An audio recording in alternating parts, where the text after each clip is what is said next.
અમદાવાદમાં ભાજપના ઉમેદવારોને ફોન પર જાણ કરાઈ છે। ઉમેદવારોને ટેલિફોનિક સૂચના આપવાની શરૂઆત થઈ ચૂકી છે। બોડકદેવમાં દેવાંગ દાણી ધરમસિંહ દેસાઈને જાણ કરવામાં આવી છે। ભાવના પટેલ પારુલબેન મકવાણાને પણ જાણ કરાઈ છે। તો આ તરફ વેજલપુરમાં પૂર્વ કોર્પોરેટર પારુલ દવે રાજેશ ઠાકોરને જાણ કરાઈ છે। દેવાંગ મહેતા જુલ્લી ચૌહાણને પણ જાણ કરવામાં આવી છે। તો સરખેજ વોર્ડમાં રાજુ શુક્લ જેઠીબેન ભરવાડને જાણ કરાઈ છે।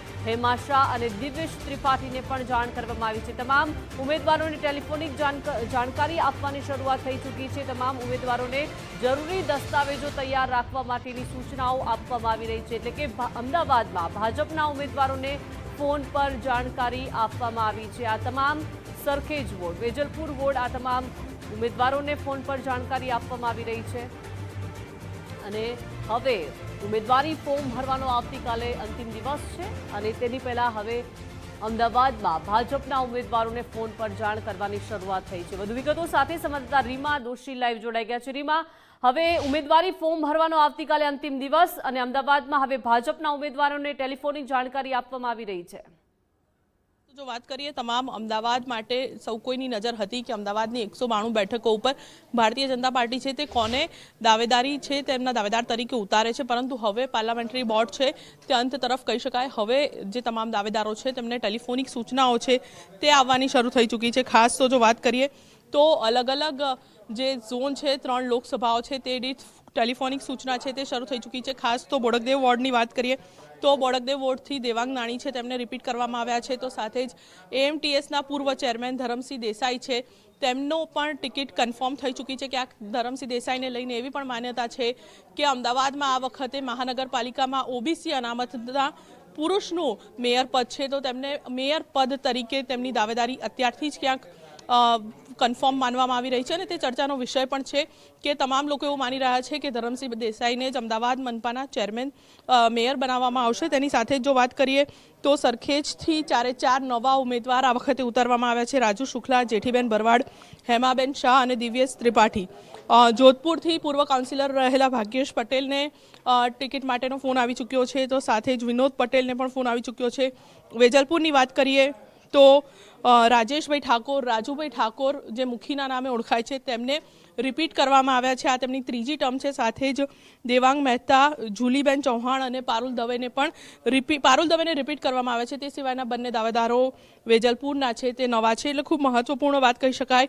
બાપુનગર જે વોર્ડ છે તેને લઈને અલગ અલગ ચર્ચાઓ હતી કે કોને ઉતારવામાં આવે છે। ક્યાંક એવી પણ વાત હતી કે હયાત કાઉન્સિલર વર્સેસ ધારાસભ્યની વચ્ચેની આ જંગ હતી, પરંતુ અત્યારની જો વાત કરીએ તો ગોપાલ શેંગાર, પ્રવીણ પટેલ સાથે જ જયશ્રીબેન દત્તાના નામની જાહેરાત તેમને ટેલિફોનિક સૂચના છે તે મળી ચૂકી છે। સાંજ સુધીમાં સત્તાવાર નામોની યાદી થોડી વારમાં જાહેર થાય તેવું હાલ કહી શકાય, પરંતુ હવે અમદાવાદ મનપા માટે તમામ લોકોને ટેલિફોન આવવાના શરૂ થઈ ચૂક્યા છે।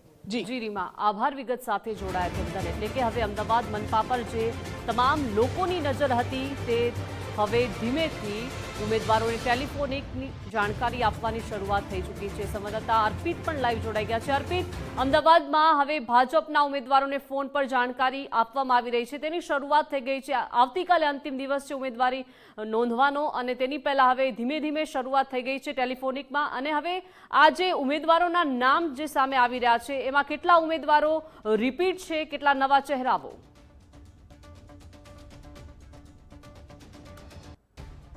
હાલ જે બોડકદેવ વોર્ડ ઉપરાંત સરખેજ અને વેજલપુર વોર્ડના ઉમેદવારોની સૂચના એમને મળી ગઈ છે। તો મારી સાથે દેવાંગભાઈ દાણી છે કે જેઓ સ્ટેન્ડિંગ કમિટી લાસ્ટ ટર્મ હતી એમના ચેરમેન છે, ધરમસિંહભાઈ છે અને નવા ઉમેદવાર પણ એક બેન છે એમની ભાવનાબેન છે। ખુશી તો જોવા મળી જ રહી છે। સૌપ્રથમ ભારતીય જનતા પાર્ટી પાર્લામેન્ટરી બોર્ડનો ખૂબ ખૂબ આભાર માનું છે। મારા જેવા કાર્યકર્તાને આ ત્રીજી ટર્મ માટે બોડકદેવ વોર્ડની અંદર રિપીટ કરવામાં આવ્યો છું એ માટે દેશના વડાપ્રધાન શ્રી, ગાંધીનગરના સાંસદ અને ગૃહ અને સહકાર મંત્રી આદરણીય અમિતભાઈ શાહ સાહેબ, રાજ્યના માનનીય મુખ્યમંત્રી શ્રી ભૂપેન્દ્રભાઈ પટેલ સાહેબ, પ્રદેશ અધ્યક્ષ જગદીશભાઈ વિશ્વકર્મા અને અમારા શહેર ભાજપના પ્રમુખ પ્રેરકભાઈ શાહનો આજના તબક્કે આભાર માનું છું। આવનાર સમયમાં ગાળા દરમિયાન ભારતીય જનતા પાર્ટી એ વિકાસની રાજનીતિને વરેલી છે, એને આધાર પર આવનાર સમયગાળા દરમિયાન ફરીથી પ્રજા વચ્ચે જઈશું અને ફરીથી મહાનગરપાલિકાની અંદર ભારતીય જનતા પાર્ટી 160 કરતાં વધારે સીટો સાથે સત્તારૂઢ થશે। ઇન્ટરેસ્ટિંગ વસ્તુ એ છે જેટલા નામ હજુ આવેલ, કેમ કે અધિકૃત રીતે યાદી નથી આવી, પણ જેટલા નામ અમારા ધ્યાને આવ્યા છે તો એ નામોમાં બહુ ઓછા લોકો છે કે રિપીટ થયા, અને એમાં તમારું નામ છે. ભારતીય જનતા પાર્ટીનો પાર્લામેન્ટરી બોર્ડનો ખૂબ ખૂબ આભાર માનું છું. ત્રીજી ટર્મ માટે જે રિપીટ કરવામાં આવ્યો છું તે માટે શીર્ષક નેતૃત્વનો આભાર માનું છું. જે પણ જવાબદારી પાર્ટી તરફથી આપવામાં આવે એ નિષ્ઠાપૂર્વક અમે અદા કરીશું. ધરમસિંહભાઈ પણ છે. ગણપતિ બાપાની કૃપા રહી, કેમ કે જ્યારે ગણેશ મહોત્સવ હોય વસ્ત્રાપુર યાદ આવે તો ધરમસિંહભાઈ અવશ્ય યાદ આવે, અને ઘણા બધા નેતાઓ આવ્યા, એટલે ભગવાનની આશીર્વાદ અને શીર્ષસ્વ નેતૃત્વના કૃપા. સંપૂર્ણ આપની વાત સાચી છે. ગજાનંદ મહારાજની કૃપા રહી, અને એની સાથે અમારા મહુડી જે સીએમ સાહેબ છે, અમારા સાંસદ અમિતભાઈ શાહ સાહેબ છે, પ્રમુખ સાહેબ છે, આ લોકોના બધાના આશીર્વાદ રહ્યા છે, અને આ વખત અમને કોર્પોરેશન લડવાની જે તક આપી છે એના અંદર પૂર્ણ મહેનત કરી અને એમની અપેક્ષા પૂર્ણ કરી એવી અપેક્ષા રાખી છે. કેમ કે બાજુમાં સ્ટેન્ડિંગ કમિટીના ચેરમેન પણ છે, અને આ વખતે કદાચ ઓબીસી મેયર માટે ઓબીસી રિઝર્વેશન. હા, પણ મને થોડું ઘણી ખબર છે, કેમ કે રાજકારણની તમારે જેટલી અમને ના ખબર હોય. ચેરમેન અમારા વરિષ્ઠ છે. આ એમની ત્રીજી ટર્મ છે, મારી પ્રથમ છે. હું એમના માર્ગદર્શન પ્રમાણે અમે ચાલતા રહીશું અને વોર્ડમાં સારામાં સારું કામ કરી શકીએ, અમારા નગરજનોની અપેક્ષા પૂરી કરીએ એ જ ગણપતિ બાપાના, કેમ કે તમે મંદિરમાં તમે પોતે ટ્રસ્ટી છો, મેં તમને કીધું આશીર્વાદ તો બન્યા રહેવાના, અને લોકોની શુભકામનાઓ તમારી સાથે. જી ખૂબ ખૂબ આભાર આપનો. હમણાં આટલાથી સંતોષ માની જવાબ છે. આભાર. નવા ઉમેદવાર ભાવનાબેન. અચ્છા ભાવનાબેન, તમને પહેલી વાર આ તક મળવા જઈ રહી છે, આપ કેટલા તૈયાર છો આ તક માટે? ફર્સ્ટ ઓફ આપણે નરેન્દ્રભાઈ મોદી સાહેબનો ખૂબ ખૂબ આભાર, એમના આશીર્વાદ, અમિત શાહ સાહેબ, ભૂપેન્દ્રભાઈ, અમિતભાઈ, બધાને, મારા જગદીશભાઈ પંચાલ, બધાના આશીર્વાદથી હું આજે આ સ્ટેજ ઉપર પહોંચી છું. અને અમારે તો દાણી સાહેબ છે, એમના સાથે સાથે જ અમે બધું, અને પાર્ટી જે અમને કામ સોંપશે એ બધું અમે કરવા તૈયાર છીએ, અને દેશનો વિકાસ થાય એ જ અમારો વિકાસ છે, અને બધાના આશીર્વાદ છે અમારી સાથે.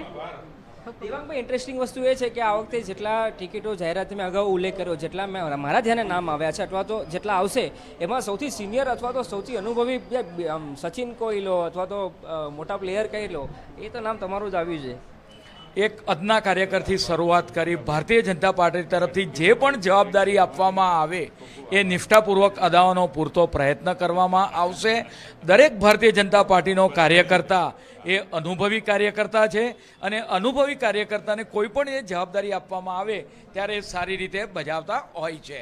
પેંડા બી આવી ગયા, પેંડાની કમી હતી ને.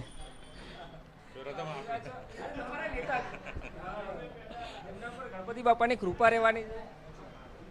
જોઈ રહ્યા છો કે આ ત્રણ જે બોડકદેવ વોર્ડના ઉમેદવારો છે એ ઉમેદવારો એકબીજાને મોં મીઠું કરાવીને આજે મહત્વનો દિવસ છે, ને જ્યારે એમના નામ એકદમ ક્લિયર થઈ ગયું છે, નામ પાકું થઈ ગયું છે, ત્યારે ખુશી વ્યક્ત કરવામાં આવી રહી છે. એમના સમર્થકો અને કાર્યકર્તાઓને મોં મીઠું કરાવીને આ ખુશીની ઘડી છે એની ઉજવણી પણ કરવામાં આવી રહી છે. અત્યાર સુધી જેટલા નામ સામે આવ્યા છે એ નામમાં ફોન કરી ટેલિફોનિક સૂચના આપવામાં આવી છે. બની શકે છે કે વહેલી તકે અથવા તો આજે સાંજ સુધી અથવા તો આજે રાત સુધી અમદાવાદ શહેરના જેટલા ઉમેદવારો છે તમામ વોર્ડના ઉમેદવારોના નામની જાહેરાત થાય એવી પૂરેપૂરી શક્યતા છે. કેમ કે હવે કાલે ઉમેદવાર આજનો દિવસ અંતિમ છે ને આવતીકાલ ફોર્મ ભરવાનો અંતિમ દિવસ છે, એટલે લગભગ હવે બહુ ઓછો સમય રહ્યો છે. તમામ જે ડોક્યુમેન્ટેશનની પ્રક્રિયા કરવાની હોય, એફિડેવિટ હોય અથવા તો ચૂંટણી લડવા માટે જે ફોર્મ ભરવાનું હોય એ ફોર્મ ભરવા માટે જે જરૂરી દસ્તાવેજો હોય એ દસ્તાવેજો એકત્રિત કરવા અને એને ફોર્મ ફિલ કરવું, કેમ કે ખૂબ સેન્સિટિવ આખી બાબત હોય છે.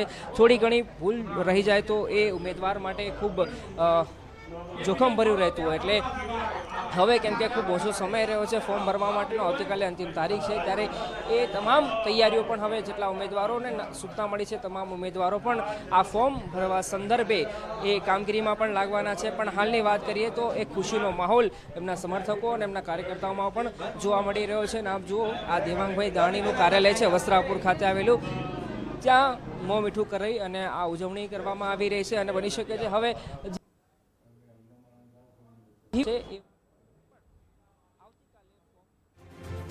જી બિલકુલ અર્પિત, આભાર વિગત સાથે જોડાયા તે બદલ.